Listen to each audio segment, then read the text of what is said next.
A'udhu billahi minash shaitanir rajim. Bismillahirrahmanirrahim. Falenderimet dhe lavdrimet i takojnë vetëm Allahut. Selame dhe salavatet ja dërgojmë Muhammedit a.s., familjes së tij, shokëve të tij besnik dhe mbi të gjithë ata të cilët e kanë ndjekur, e ndjekin dhe do ta ndjekin rrugën e tij deri në ditën e gjykimit. Tema mbi të cilën dua të flas është falja dhe toleranca. Sot dua të flas për diçka të cilën e përjetojmë çdo ditë, mirëpo që shpesh herë nuk dim si ta përballojmë, që është zemrimi, hidhrimi apo mosmarrveshja mes nesh, në shoqëri, në familje e kudo. Ne gjithmonë dëgjojmë fjalë të rënda. E pikërisht, këtu Islami na mëson dy gjëra me vlerë, që është falja dhe toleranca. Bismillahirrahmanirrahim. Walyafu walyashafu. Ela tuhibbuna an yaghfirallahu lakum. Çdo thot, le të falin dhe le të tolerojnë. A nuk dëshironi që Allahu t'ju falë dhe juve? Ky ajet nuk është vetëm fjalë, por është edhe ndjenjë. Pasi që secili prej nesh gabon, secili ka momente dobësie dhe secili dëshiron që Allahu t'ia mbulojë gabimet. Allahu na tregon se rruga drejt mëshirës së tij dhe faljes së tij kalon edhe drejt faljes së tjerëve.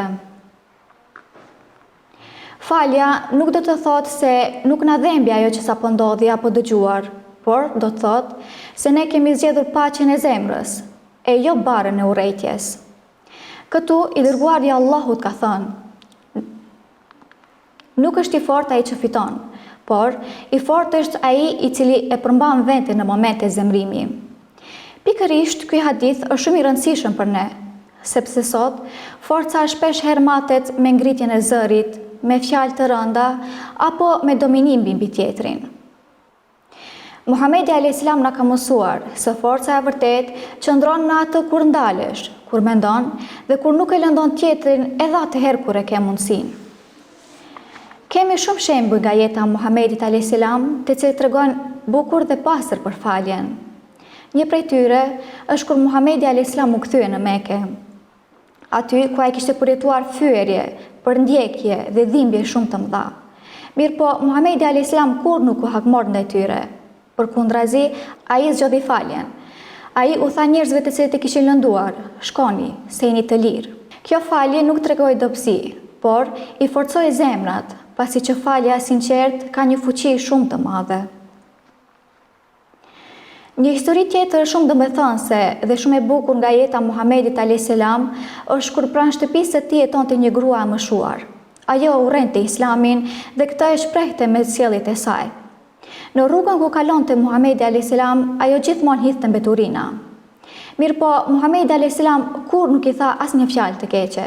Përkundrazi, Muhamedi a.s. e kalonte rrugën i qetë dhe me durim.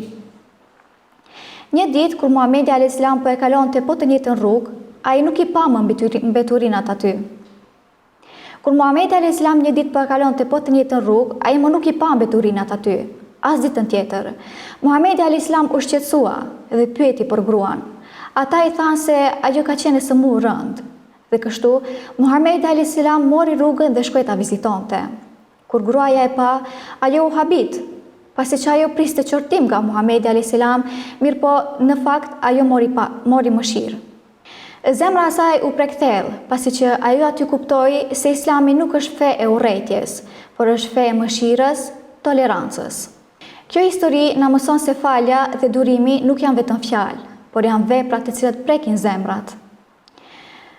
Falja është rruga drejt mëshirës së Allahut dhe tregon moralin më të bukur që Islami kërkon nga çdo besimtar. Në një ajet tjetër, Allahu xhaleshanuhu thot kështu: "Wala tastawil hasanatu wala sayyi'at idfa' billati hiya ahsan." Nuk janë të barabarta e mira dhe e keqja. Ktheje të keqen me atë që është më e mirë. Ky ajet është mesazhi përfundimtar për secilin prej nesh. Nëse ne duam që të jemi të qetë, më të afërt me Allahun dhe më të fortë, e të zgjedhim më të mirën, edhe atëherë kur është më e vështirë. Allahu na boft për atyre që falin, durojnë dhe që e përhapin paqen. Amin. Assalamu alaikum wa rahmatullahi wa barakatuh.